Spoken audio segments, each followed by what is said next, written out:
ایک صحابی دروازے میں تشریف لائے نہیں، اس سے پہلے رسول اللہ صلی اللہ علیہ وسلم فرماتے ہیں اس گیٹ پر ایک شخص داخل ہو رہا ہے، وہ جنتی ہے۔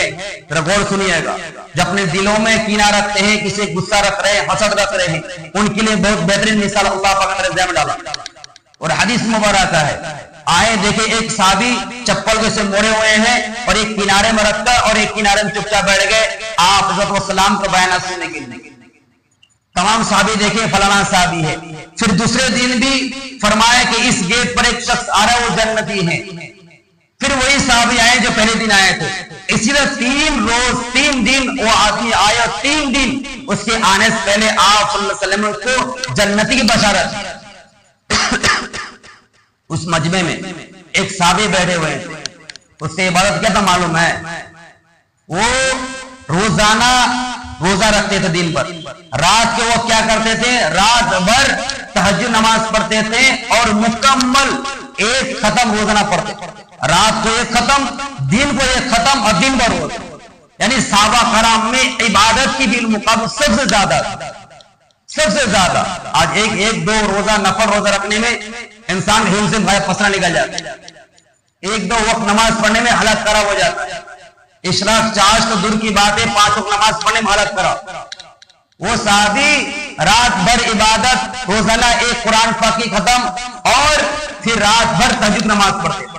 وہ دوڑ گئے، اس کا ساتھ ہو گئے اور فرمانے لگے کہ میرے والد صاحب سے انبن ہو گیا ہے، میں آپ کے گھر میں 2-3 دن مہمان کے طور رہنا چاہتا ہوں۔ اس کے طور پر مہمان طور پر اس جگہ موقع تھا، اس جگہ پر ماحول نہیں تھا، کوئی مہمان آتا جب تک ٹھہرنے کی اس کی نیت ہوتی اس کے لیے ہر طرح کی سہولتیں اس کو دیا جاتا۔ اس کے بعد اندر میں ہوئے، رات کو سوئے۔ وہ صحابی چیک کرنے کے لیے گئے تھے، وہ بار بار رات کو سوئے دیکھ رہے تھے اٹھ کر کون ایسی عبادت کرتا ہے جو ہمارے نبی اس کو جنت کے بشارت دی۔ اگر کسی کے من تعریف کیا جائے تو اس کے بارے میں ہزاروں برائی بیان ہوتا ہے، فلانا آدمی بہت اچھا ہے یار، مسجد میں ایسے ایسے آتے ہیں، ایسے جاتے ہیں، ایسے دیے وہ دیے، ارے ایسا آدمی فلانا ایسا تھا ویسا تھا۔ اچھا جو بیان کیا جائے اس ہزاروں برائی بیان کر دیا جاتا ہے۔ حالانکہ اس صحابی نے دیکھے کہ اللہ کے حبیب نے خود فر جنت کے بشارت دی، چلے گئے اس کے پاس۔ 3 رات تک سوئی، 3 رات تک کوئی ایسا عمل نہیں دیکھے کہ کھڑے کو تہجد پڑھے ہیں، قرآن پاک پڑھے، کچھ نہیں کی، بس دعا پڑھے اللہم بسمک آموت واحیا، رات کو سوئے فجر میں اٹھ۔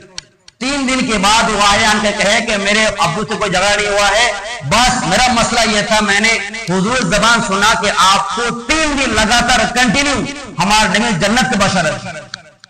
آپ کا کچھ اچھا عمل نہیں ہے، آپ کو جنت کی بشارت دی، نبی کا فرمان مجھے یقین ہے، لیکن آپ کا اچھا عمل کہاں نظر؟ کچھ نظر نہیں آیا۔ وہ صحابی اپنا تھوڑا سا ناراضگی سے باہر آنے لگا۔ وہ پھر بلایا، سنو میرے پاس جو عمل تھا، رات کا ہو دن کا ہو، تم نے 3 دن دیکھ لیا، اس سے ایک چول برابر بھی نہیں، لیکن ایک عمل ہے جو مجھے لگتا ہے میرے نظریے سے ہو سکتا ہے، وہ عمل اللہ کو بہت محبوب ہے، بہت پیارا ہے، جو ہمارے نبی کے زبان سے جنت کی بشارت۔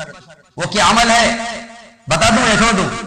وہ عمل یہ ہے، وہ صحابی فرماتے ہیں میں جب رات کو سوتا ہوں تو میرے دل میں کسی کے ذریعے سے کوئی بھی تکلیفیں ہوتی ہیں، کسی نے کوئی بھی تکلیفیں پہنچایا ہے، جلایا ہے، ستایا ہے، مال ہڑپ ہے، کچھ بھی کیا ہے، میں اللہ کو گواہ کے کہتا ہوں کہ اللہ تبارک تعالیٰ میرے ذات جسے تکلیف پہنچا میں سب کو معاف کرے۔ سو